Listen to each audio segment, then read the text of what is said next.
Je suis venu parler de l'expérience du phytothérapeute tradipraticien africain dans la réalisation de cette grande muraille verte. J'ai donné l'exemple de quelques espèces locales. En fait, donc je suis venu représenter les tradipraticiens africains, et sénégalais en particulier. Ces espèces sont nombreuses, mais moi j'ai en fait proposé une grande variété. J'ai proposé 16 espèces qui sont toutes adaptées en fait à cette zone sahélo-sahélienne qui est la délimitation du Sahara et du Sahel. Donc vous voyez que c'est une zone où les isoètes les plus varient entre 50 et 200, 300 à 400 mm. Donc il faut vraiment une rigueur dans la sélection des plantes pouvant résister à la sécheresse.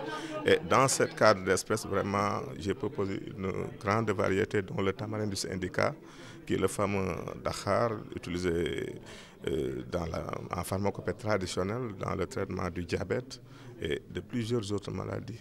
De la stérilité, des infections, des maladies sexuellement transmissibles et autres. On a parlé, j'ai proposé aussi l'acacia ciel, qui est le fameux wërëk, utilisé surtout pour sa gomme, qui fournit la gomme arabique, utilisée aujourd'hui par la médecine moderne dans la fabrication de granulés, de médicaments et même de tablettes. Donc c'est une plante qui est très prisée aujourd'hui. Et en médecine traditionnelle, la gomme serait vraiment capable de traiter les problèmes d'ulcères gastriques et de coliques, les gonflements ventraux.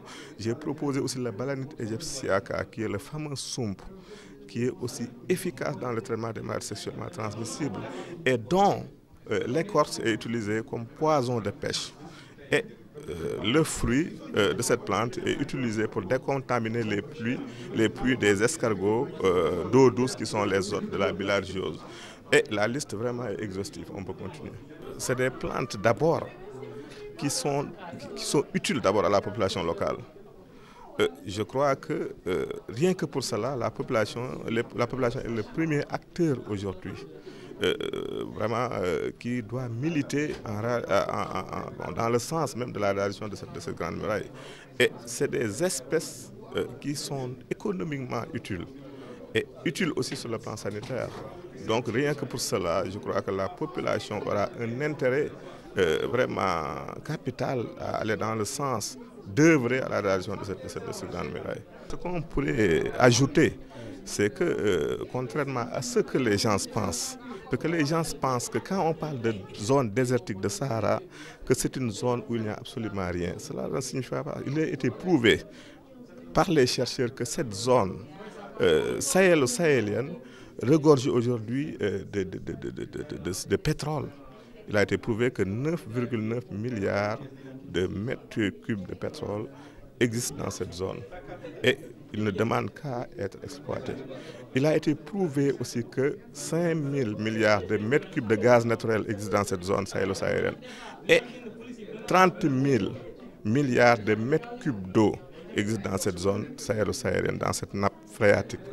Et c'est l'équivalent de ce que le Nil jette dans l'océan pendant 9 ans. Vous voyez que ça, je crois, c'est une quantité d'eau suffisante qui ne demande qu'à être exploitée.